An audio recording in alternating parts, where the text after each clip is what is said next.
Welcome students to R S futures class. मैं हूं सुमित, आपका मैथ्स गुरु। और आज हम कवर करने वाले हैं क्लास 8 का चैप्टर नंबर 9, जिसका नाम है algebraic expressions and identities. Yes, तो ये बहुत सारे स्टूडेंट्स को ये चैप्टर इजी भी लगता है और कुछ लोगों को ये चैप्टर बड़ा कंफ्यूजिंग लगता है। ठीक है, तो वैसे तो ये चैप्टर मोस्टली स्टूडेंट्स ने 7th क्लास में कवर अप कर लिया होता है। तो आज जस्ट हम इसका इंट्रोडक्शन पार्ट पढ़ने वाले हैं। ये सिर्फ इंट्रोडक्शन पार्ट, जिससे आपको रिकॉल हो जाएगा कि आपने 7th क्लासेस में क्या क्या पढ़ा हुआ है। ठीक है, तो चलो चैप्टर को स्टार्ट करते हैं।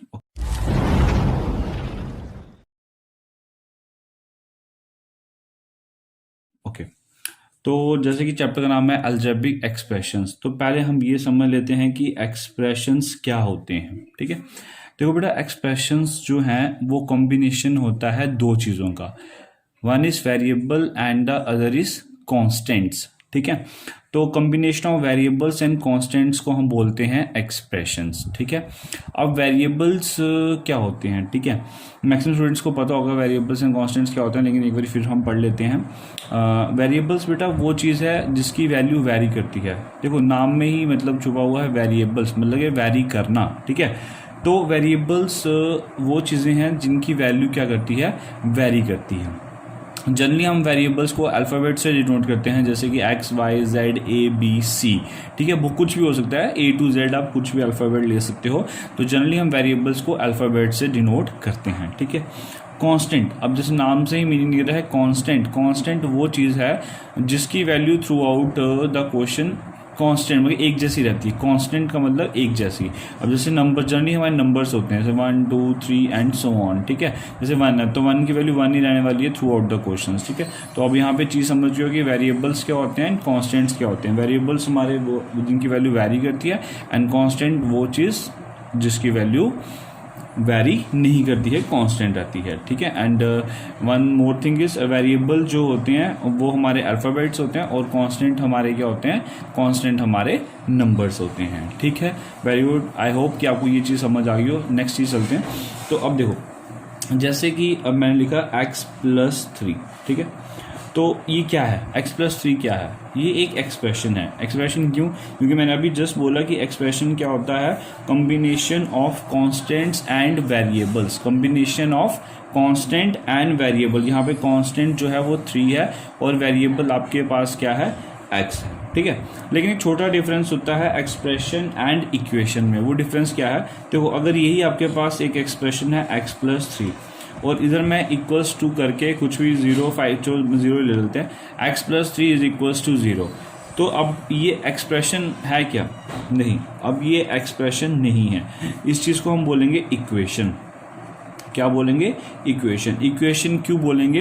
क्योंकि अब इसमें इक्वालिटी का साइन ऐड हो गया है। ठीक है, तो एक्सप्रेशन क्या होता है जिसमें मतलब कि combination of constant and variables, और अगर वही एक्सप्रेशन के आगे आप इक्वालिटी का साइन लगा दोगे तो वो एक्सप्रेशन नहीं, वो इक्वेशन बन जाएगी। ठीक है, तो आई होप कि आपको एक्सप्रेशन एंड इक्वेशन के बीच का जो डिफरेंस है वो चीज़ अभी आपको समझ आ गई होगी। ठीक है, तो अब देखो, अब मैं एक एग्जांपल लेता हूँ। अब देखो, एक एक्सप्रेशन इक्वेशन तो अब आपको समझ आ गया। अब जो नेक्स्ट चीज़ आपको समझने वाली है वो चीज़ है कि देखो, टर्म्स, अगर हम बात करें टर्म्स की।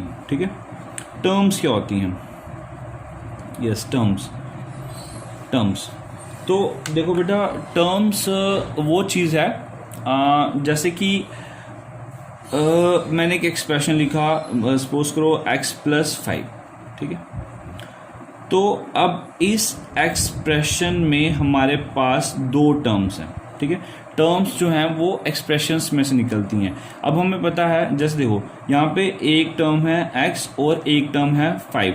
अब हमें पता है जो टर्म्स होती हैं वो प्लस या माइनस के साइन से डिफ्रेंशिएट होती हैं। जैसे x+5 दो टर्म्स हैं, ये चीज़ अगर आपके पास x-5 होती ना, तो ये भी आपके पास क्या होता है, यहाँ पे भी दो टर्म्स होती, एक टर्म होता है x और दूसरी टर्म क्या होती, 5 नहीं होता बेटा, -5 होता है। यस, -5 होता है। ठीक है, तो आपको अब ये चीज़ समझनी है कि जो टर्म्स हैं वो प्लस माइनस के साइन से डिफरेंशिएट होती हैं। अगर मान लो ये लिखा होता है x इंटू 5, तो x इंटू 5 ये मल्टीप्लिकेशन का साइन है, तो ये आपके पास आ जाएगा 5x। अब 5x क्या बन जाएगी, एक ही टर्म, क्योंकि इसमें कोई भी प्लस माइनस का साइन नहीं है, और 5x क्या है, टर्म एक है, और इसको भी हम एक्सप्रेशन बोलेंगे क्योंकि ये combination of constant and variable है। ठीक है, तो आई होप आपको टर्म समझ आ गया होगा कि टर्म क्या चीज़ है। ठीक है, तो टर्म क्या है बेटा, टर्म वो है जो एक्सप्रेशंस में जो जिनसे एक्सप्रेशन बनता है। ठीक है, और वो सेपरेट होते हैं प्लस या माइनस के साइन से। जैसे सपोज करो मैंने लिख दिया, अब आपके पास 3x का स्क्वायर प्लस 5x माइनस 10। ठीक है, तो अब आपको पता है यहाँ पे कितनी टर्म्स हैं, 3 टर्म्स हैं। यस, वेरी गुड, 3 टर्म्स हैं। वो 3 टर्म्स कौन कौन सी हैं, देखो, एक टर्म है 3x का स्क्वायर, एक टर्म है 5x, and third term is minus 10। ठीक है, तो जस्ट सिंपल था, ज़्यादा कुछ भी इसमें हेक्टिक नहीं था। तो ये चीज़ आ गई आपके पास अब टर्म्स। ठीक है, अब नेक्स्ट चलें, नेक्स्ट जो इम्पॉर्टेंट चीज़ है वो है फैक्टर्स। यस, फैक्टर्स, हाँ, फैक्टर्स भी पढ़े हैं आपने, छोटी क्लासेस से आप पढ़ते आ रहे हो, 5th-6 स्टैंडर्ड से आपको पता है फैक्टर्स क्या होते हैं। अब देखो बेटा, फैक्टर्स जो होते हैं वो टर्म्स के फैक्टर्स होते हैं। ठीक है, जैसे मैं यहाँ से उठा लूँ 3x का स्क्वायर। ठीक है, ये 3x का स्क्वायर एक ही टर्म है, एक्सप्रेशन नहीं है। ठीक है, ये एक ही टर्म है। अब जो ये 3x का स्क्वायर है, अगर मुझे इसके फैक्टर्स फाइंड करने हो, तो फैक्टर्स का मतलब होता है कि जो टर्म है वो किन किन चीज़ों से बनी है, उसके कंपोनेंट्स क्या हैं, फैक्टर्स क्या हैं। जैसे 3x का स्क्वायर, ये 3 से बनी है और 2x से बनी है, 2x से बनी है ना, 3 इंटू x वो बन जाएगा 3x का स्क्वायर। तो फैक्टर्स जो होते हैं वो टर्म्स के होते हैं। इधर आप किसी की भी निकाल सकते हो। जैसे सपोज करो आपको 5x का फैक्टर निकालना है। यहाँ पे मैं लिख देता हूँ आपको 5x का फैक्टर निकालना है। ठीक है, तो जो 5x का फैक्टर है वो देखो, वो आपके पास, अब 5x किन किन कंपोनेंट से बना हुआ है, 5 से बना हुआ है और x से बना हुआ है। ठीक है, तो ये है आपके पास कि टर्म्स क्या चीज़ रही है और उसके बाद ये फैक्टर्स क्या होते हैं। ठीक है, अब जो नेक्स्ट हमारे पास टॉपिक है वो है हमारे कोफिशिएंट्स। अब हम ये पढ़ेंगे कि हमारे कोफिशिएंट्स क्या होते हैं। ओके, यस, कोफिशिएंट्स देखो बेटा क्या होते हैं। सपोज करो हम एक एग्जांपल ले लेते हैं। जैसे कि मैंने एग्जांपल ले लिया यहाँ पे 3x का स्क्वायर। ठीक है, और अब मैं आपसे पूछता हूँ कि बेटा मुझे ये बताओ कि यहाँ पे x स्क्वायर का कोफिशिएंट क्या होगा। ठीक है, तो कोफिशिएंट क्या होते हैं, किसी भी वेरिएबल का न्यूमेरिकल जो फैक्टर होता है उसको हम बोलते हैं कोफिशिएंट ऑफ दैट वेरिएबल। ठीक है, अगर आसान भाषा में बात करूं कि कोई भी वेरिएबल के साथ कोई भी अगर न्यूमेरिकल फैक्टर है तो वो उस वेरिएबल का कोफिशिएंट होगा। जैसे मैंने आपको यहाँ पे बोला कि मुझे x स्क्वायर कोफिशिएंट फाइंड करना है। ठीक है, तो x जो है एक वेरिएबल है, तो x स्क्वायर का कोफिशिएंट x स्क्वायर के साथ कौन सा न्यूमेरिकल फैक्टर है, यस, वो है 3।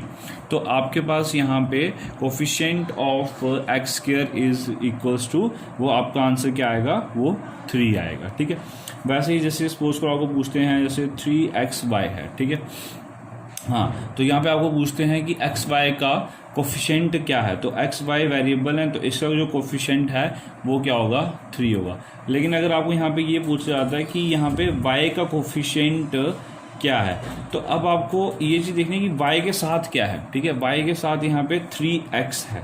ठीक है, तो y का जो कोफिशिएंट होगा वो 3x होगा। ठीक है, जनरली जैसे मान लो ये आपके पास 5x का स्क्वायर प्लस 3x माइनस 9। ठीक है, तो इस तरह के क्वेश्चंस आपको एग्जाम में आएंगे। जैसे क्वेश्चन पूछा होगा कि आपको कि बताओ कि यहाँ पे x स्क्वायर का कोफिशिएंट क्या है। ठीक है, तो यहाँ पे find the coefficient of x square in the given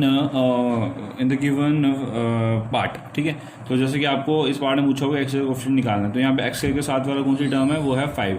तो इस क्वेश्चन में एक्स स्क्वायर का कोफिशिएंट क्या होगा, वो होगा आपके पास 5 होगा। ठीक है, तो ये मतलब कि terms, factors and coefficients, I think आपको समझ आ गई होगा कि ये तीनों चीज़ें क्या होती हैं। ठीक है, अगर मैं नेक्स्ट अपने टॉपिक की बात करूँ तो जो हमारा नेक्स्ट टॉपिक है वो है अब मोनोमियल्स। ठीक है, यस, मोनोमियल्स हैं, उसके बाद है बाइनोमियल्स। आप में से कुछ स्टूडेंट्स को ये ऑलरेडी नोन होगा कि monomials, binomials, trinomials and polynomials. ठीक है, ये सब चीज़ें क्या होती हैं। ठीक है, ओके, तो देखो बेटा मोनोनॉमियल्स क्या होते हैं, ठीक है। मोनोनॉमियल्स जो हैं वो ऐसे एक्सप्रेशंस होते हैं जो सिर्फ एक ही टर्म से बने होते हैं, ठीक है। मोनो का मतलब होता है वन, ठीक है। मोनो का मतलब क्या होता है वन, और नॉमियल का मतलब होता है टर्म, ठीक है। तो ऐसे एक्सप्रेशंस जिनमें सिर्फ वन एक ही टर्म हो उनको हम मोनोनॉमियल्स बोलते हैं, ठीक है। इस एग्जांपल्स बहुत सारी आप खुद भी बना सकते हो यार।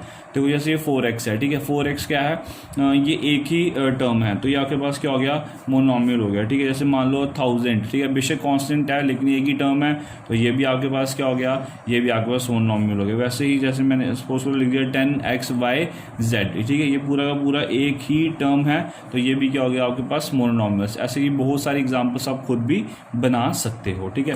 अब हम ये खुद ही समझ जाओगे कि बाइनॉमियल्स क्या होता है। देखो बेटा बाई का मतलब होता है टू एंड नॉमियल्स का मतलब होता है टर्म्स, ठीक है।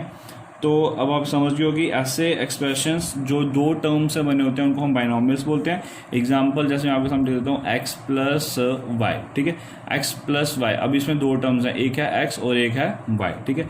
वैसे ही सपोज करो जैसे आपने बना दिया 3x का स्क्वायर प्लस 5x, तो ये भी आपके पास क्या है, दो टर्म से बना हुआ है, तो ये भी क्या है आपके पास बाइनॉमियल है, ठीक है। ये ऐसे बहुत सारे आप इसके और भी एग्जाम्पल्स बना सकते हो। वैसे ही ट्राइनॉमियल्स, अब ट्राई का मतलब क्या होता है 3 और नॉमियल्स का मतलब फिर से टर्म्स। तो ऐसे एक्सप्रेशंस जो तीन टर्म्स को मिलाकर बनते हैं उनको हम बोलते हैं ट्राइनॉमियल्स। जैसे कि x plus Y plus Z, ठीक है। x plus Y plus Z जो है इसने क्या बनाया है, ये तीन टर्म्स हैं यहाँ पे, तो ये क्या होंगे, ट्राइनॉमियल्स होंगे। कुछ भी हो सकता है ऐसे 1000 प्लस ए प्लस बी प्लस सी, सॉरी ये तो 4 हो गए, हमें 1000 प्लस ए प्लस बी, ठीक है, इतना ही, ठीक है। तो 1000 प्लस ए प्लस बी ये आपके पास क्या हो गया, ये भी ट्राइनॉमियल्स, ठीक है। अब देखो ये हो गया आपके पास मोनोनॉमियल जो एक टर्म से बनता है, बाइनॉमियल जो दो टर्म से बनते हैं, अब ट्राइनॉमियल जो तीन टर्म से बनते हैं, ठीक है। ऐसे तो अगर हमें पर्टिकुलर नाम देने हो फिर तो सबके बड़े सारे नाम हो गए, जैसे 5 टर्म्स वाला अलग, 6 टर्म वाला। तो इन्होंने क्या किया, देखो जैसे ये पॉले का मतलब होता है मैनी, और नॉमियल्स का मतलब होता है टर्म्स, ठीक है। तो अब देखो जो 1 से 3 टर्म्स तक हैं उनका तो हमें पता है कि उनको हम क्या बोलते हैं, उनको पर्टिकुलर नाम है। जैसे एक टर्म वाला उसको मोनोनॉमियल, दो टर्म वाला बाइनॉमियल, जो 3 टर्म वाला वो ट्राइनॉमियल। अब जैसे मान लो कुछ इस तरह आपके पास आया था जैसे a plus B plus C plus D. अब बोलते हैं कि बताओ बेटा ये कौन सा एक्सप्रेशन है, ये कौन सा नॉमियल है, ठीक है। तो अब अगर तो ये a प्लस बी प्लस सी तक लिखा होता तो आप बोलते कि सर ये ट्राइनॉमियल है, बट ये अब ये a plus B plus C plus D तक चला गया, ठीक है। 4 टर्म्स आ गई इसमें, तो जब इसमें 4 टर्म्स इंक्लूड होगी तो इसको हम डायरेक्टली आप बोलेंगे कि ये कौन सा ये क्या है, ये पॉलिनॉमियल है, ठीक है।